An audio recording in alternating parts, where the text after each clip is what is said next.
ईमानदारी का डोल पीटने वाले शिक्षा मंत्री मदन दिलावर जी के अध्यक्ष रहते हिंदुस्तान स्काउट गाइड में करोड़ रुपए का गबन सामने आया है। मंत्री जी के संरक्षण में चल रही संस्था में करोड़ रुपए की गड़बड़ियां, धन खातर वसूली, खातों में लाखों रुपए ट्रांसफर होने और 2024 की भर्ती प्रक्रिया में धांधली के साक्ष्य सामने आ रहे हैं। अब इससे बड़ा झूठ क्या हो सकता है? क्योंकि न तो हमारे यहाँ भर्ती में, क्योंकि ये जो हमारी Hindustan scout and guide Rajasthan है, इसके भी सेवा नियम ही नहीं बने। सेवा नियम ही नहीं बने तो भर्तियां हो ही नहीं सकती। सेवा नियम ही नहीं बने तो इनको राशि दी नहीं जा सकती। हाँ, इसके लिए 1.5 करोड़ रुपए का आवंटन किया था, लेकिन सेवा नियम नहीं बनने के कारण से उनको निरस्त करना पड़ा कि उनको भुगतान नहीं कर सकते थे। इसलिए कह रहा हूं कि ये पगला गए हैं, मानसिक संतुलन खो बैठे हैं। रोडासरा जी मेरे मित्र, भगवान पेड़ उनका ज्यादा दिमागी संतुलन न बिगड़े, लेकिन तुरंत गलोजी से मेरी प्रार्थना रहेगी, आज ही अभी ही उनको राजस्थान के अच्छे मनोरोग चिकित्सालय में भर्ती कराएं। तो मतलब डोटासरा साहब के लिए अभी ये जरूरत आन पड़ी है कि उन्हें मनोरोग अस्पताल में भर्ती कराना पड़ेगा। बिल्कुल कराना चाहिए। और जो और भी आरोपों की बात करें ना, मेरे पास जांच रिपोर्ट है।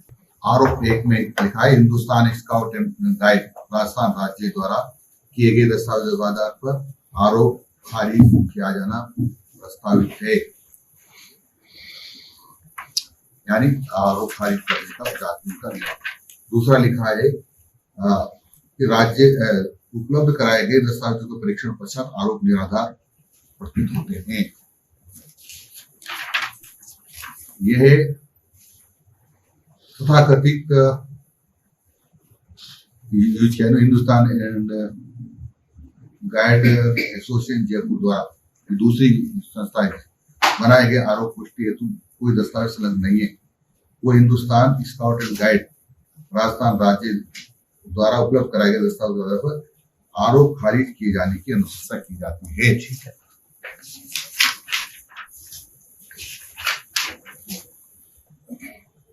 फिर ये अगला चौथा आरोप है, आरोप का कोई आधार नहीं है, ना ही कोई दस्तावेज शिकायतकर्ता द्वारा संकलन किया गया है, अतः आरोपों की पुष्टि नहीं होती। शिकायतकर्ता द्वारा इस संबंध में कोई दस्तावेज संलग्न नहीं किया है, अतः आरोप निराधार है। ऐसे सारे ये दस्तावेज तो बोलते हैं कि ये सारे आरोप निराधार है, लेकिन डोटासरा जी को ये सब कहां से नजर आता है, कैसे नजर आता है? क्योंकि भ्रष्टाचारी को सब भ्रष्टाचारी दिखाई देते हैं, वो सोचते शायद मेरे जैसे ही हो। डोटासरा जी ये मदन दिलावर है, बढ़ना पसंद करेगा, लेकिन भ्रष्टाचार को पसंद नहीं करेगा। जेजेएम घोटाले में महेश जोशी साहब की गिरफ्तारी एसीबी ने करी आज उनके घर से। देखो, एसीबी जांच कर रही है और एसीबी के पास कुछ तथ्य हो इस प्रकार की भ्रष्टाचार के, जो उन्होंने गिरफ्तार किया, तो भ्रष्टाचारी को गिरफ्तार करना ही चाहिए। क्या लगता है, आपकी क्या प्रतिक्रिया है? इतने भ्रष्टाचारी को गिरफ्तार करना ही चाहिए, क्योंकि राजस्थान के करोड़ों लोग उसकी वजह से परेशान हो रहे हैं।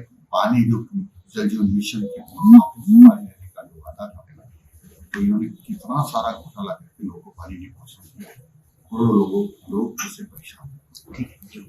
न्यू मेडिकल कॉलेज वाला जो घटनाक्रम चल रहा है साहब, कल आप अस्पताल भी गए थे, एक मौत कल हो गई थी, एक अभी थोड़ी देर पहले हुई है, 2 मौतें हो चुकी हैं साहब, बहुत गंभीर। मौत होना तो दुर्भाग्य नहीं होना चाहिए, परंतु मैं रात को मिलकर आया था,